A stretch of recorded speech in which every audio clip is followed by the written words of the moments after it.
அந்த அம்மா சுசீலா வந்து நம்ம ஐயா ராமதாஸ் ஐயா 2 ரூபா டாக்டராக இருந்த காலத்தில் அந்த அம்மா நர்ஸ். 5 ரூபா நானே பார்த்துருக்கேன். 2 ரூபா திண்டிவனத்தில் 90களில் 35 வருஷம் ஆச்சு. இது 20 அது 35 வருஷம் ஆச்சு. அந்த அம்மா ஒரு நர்ஸ் சுசீலான்னு பேர். அந்த அம்மா வந்து விஸ்வகர்மா சமூகம். அந்த அம்மா செஞ்சிக்கு கல்யாணம் பண்ணி கொடுத்தாங்க. செஞ்சி இல்லாமல் ஐயா கூட வந்துருச்சு. அன்புமணி என்னங்கிறாரு, தேர்தல் நிதி சம்மந்தமாக கட்சி கொடுக்குற பணத்தை பூரா அங்கே கொடுத்துட்றாரு. எங்கே அந்த அம்மா குழந்தை குட்டி இல்லை இவங்க வாரிசு தான். அப்போ இது அரசியல் ரீதியாக ஒரு பெரிய சர்ச்சையை ஏற்படுத்திய பிறகு அன்புமணி டாக்டர் ராமதாஸை அதிகாரத்தை புடுங்கிடணும்னு முடிவு பண்ணுறேன். ஏன்னா பணப்பலன் பூரா எங்கே போகுது, சுசீலா அம்மா வீட்டுக்கு போயிடுது. அங்கே விஸ்வகர்மா ஒரு அறக்கட்டளை ஆரம்பித்து அதில் ஒரு 300-400 கோடி இருக்கு. அன்புமணி ராமதாஸ் அந்த அம்மா ஒரு பெரிய அந்த பொருட்டே அல்ல. இப்போ அந்த அம்மா அன்புமணி அதிகாரம் போக போக அந்த அம்மா இப்போ அதிகாரத்தை ராமதாஸ்கிட்ட கொண்டு வருவதற்கு திமுக பின்னணியில் அந்த அம்மா இப்போ இறங்கி வேலை செய்யுது. இதில் அந்த அம்மா ரோல், அந்த அம்மா அமைதியாக இருக்குது. அந்த அம்மா சில ஆலோசனைகள் தான் ராமதாஸ் சொல்ல முடியும், ஜிகே மணி சொல்ல முடியும். ராமதாஸை முழுமையாக அந்த அம்மா இயக்குதுன்னு நம்ம சொல்ல முடியாது. ஏன்னா ராமதாஸ் கிரவுண்ட் ரியாலிட்டி தெரியுமில்ல. நீங்கள் அதிகாரத்தை விட்டுறாதீங்க, நீங்கள் அனாதையாக போயிருவீங்கன்னு அந்த அம்மா சொல்லுது. அதிகாரத்தை விட்டு விலகிறாதீங்க, அதிகாரத்தோடு இருங்க, நீங்கள் தான் பாமக, நீங்கள் தான் உழைச்சிங்க, இதை அந்த அம்மா ஆலோசனை சொல்லுது.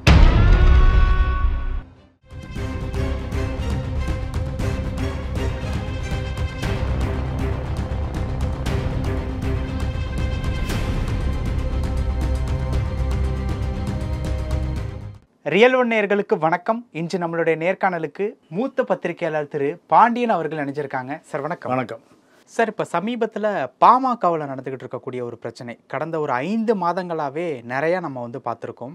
ஆனால் சமீபத்தில் கோட்டூர்புரத்தில் ராமதாஸ் ஐயாவினுடைய துணைவி அவர்களுடைய வீட்டில் வந்து ராமதாஸ் அவர்கள் இருந்துட்டு போனதன் பிறகு ராமதாஸ் அவர்களுடைய பேச்சு வந்து டோட்டலாக சேஞ்ச் ஆகிருக்கு அப்படின்ட்டு அரசியல் வட்டாரங்களில் நிறைய பேர் வந்து சொல்லிகிட்டு இருக்காங்க. துணைவி வீட்டுக்கு போனதன் பிறகு ராமதாஸ் ஐயாவினுடைய பேச்சு மாறினதனுடைய பின்னணி என்ன சார்? அப்படிலாம் இல்லைங்க. இது இந்த செய்தியே செயற்கையான செய்தி, அப்படிலாம் ஒன்றும் இல்லை. அப்பா மகன் அதிகார போட்டி. இந்த அதிகார போட்டியில் ராமதாஸை பலவீனப்படுத்துகிற முயற்சியை அன்புமணி செய்கிறார். அன்புமணியும் மருமகள் சௌமியாவும் செய்கிறாங்க.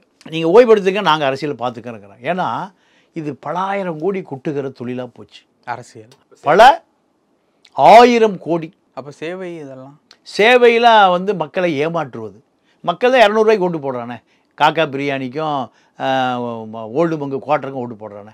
இதில் எங்கே போய் சேவை பிடுங்குது? நீங்கள் அன்புமணி ஹெல்த் மினிஸ்டராக இருக்கிற பொழுது 335 ப்ரைவேட் மெடிக்கல் காலேஜ் இந்தியா முழுக்க, எவ்வளவு 35 மெடிக்கல் காலேஜ் எல்லாமே பாதிக்கு மேலே அரசு நிலத்தில் தான் ஆக்கிரமித்து கட்டியிருக்கான். அரசு நிலத்தில் ஆக்கிரமிச்சு தான் கட்டியிருக்கிறான். போலியாகவே ஒரு மெடிக்கல் காலேஜ் நடந்தது, டிடி நாயுடு மெடிக்கல் காலேஜ்னு பூந்தமல்லியில் நடந்தது. என்ன மெடிக்கல் காலேஜ்?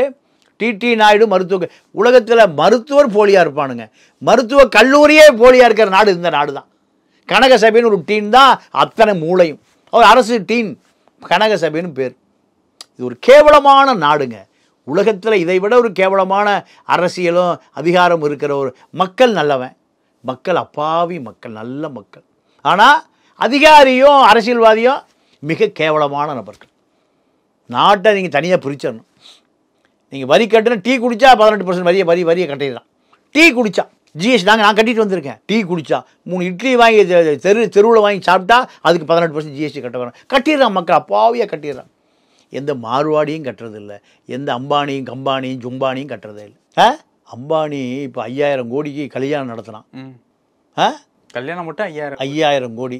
ஆனந்த் அம்பானியும் ராதிகா மெர்ச்சண்டும் 5000 கோடி கல்யாணம். 5 கிராம் இல்லாமல் எத்தனை பெண்கள் முதிர்கண்ணியாகி கல்யாணம் ஆகாமல் இருக்காங்கிற புள்ளிவரம் இருக்கா இல்லையா?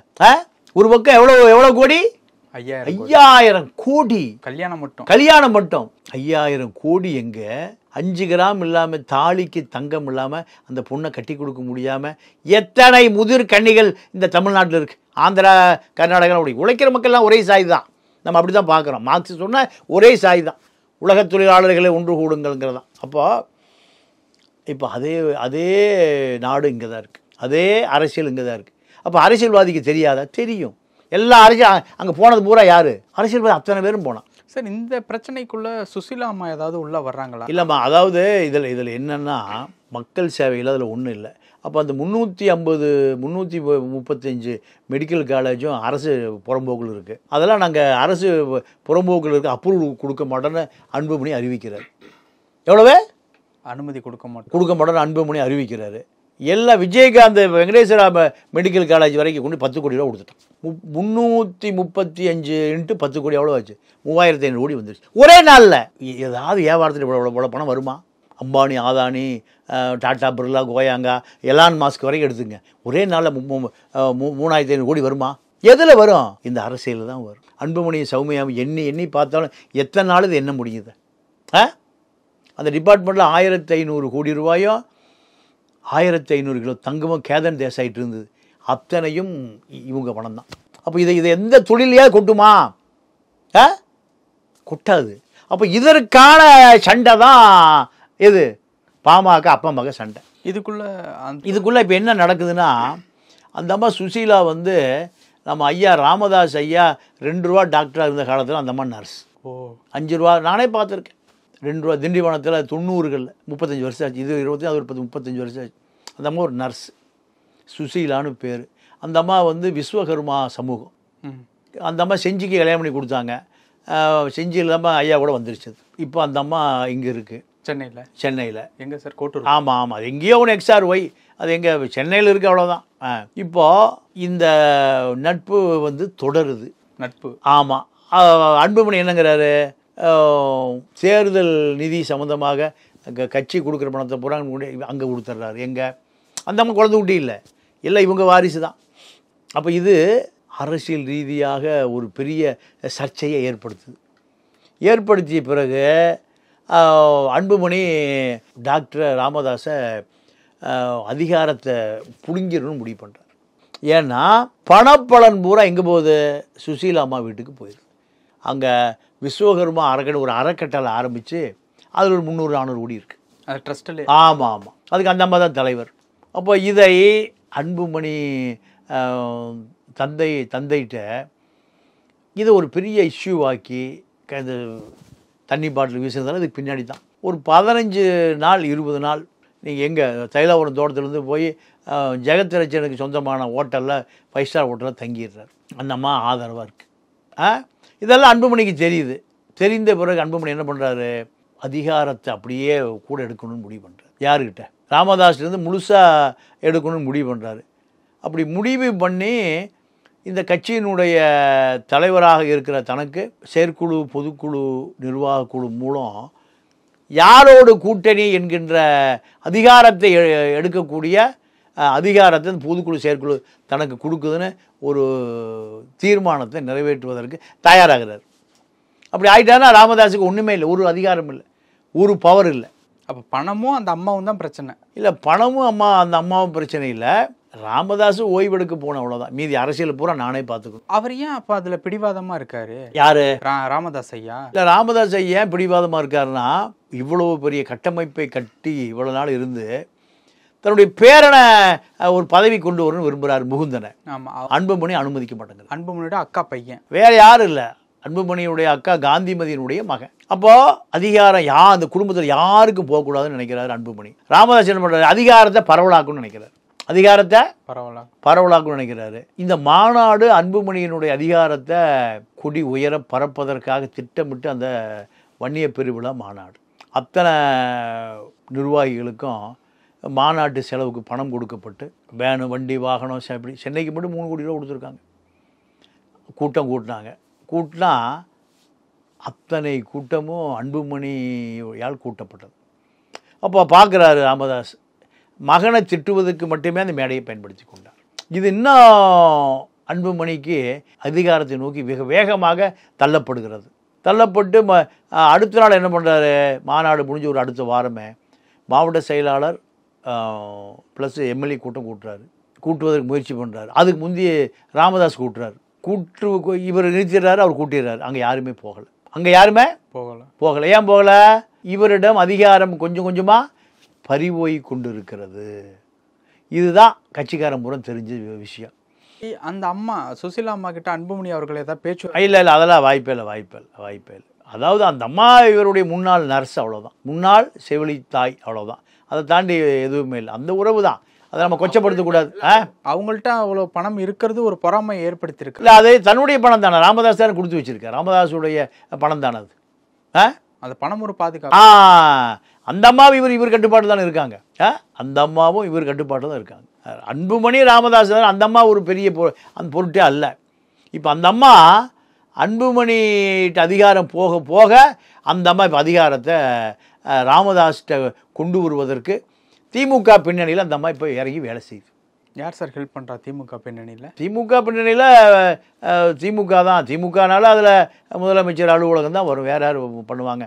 அதுதான் அதிகார மையம். முதலமைச்சர் அலுவலகம் தான் அதிகார மையம். வேறு திமுகவில் கவுன்சிலராக வேலை செய்வான், இல்லை ஒன்றிய செயலாளர் வேலை செய்வான்.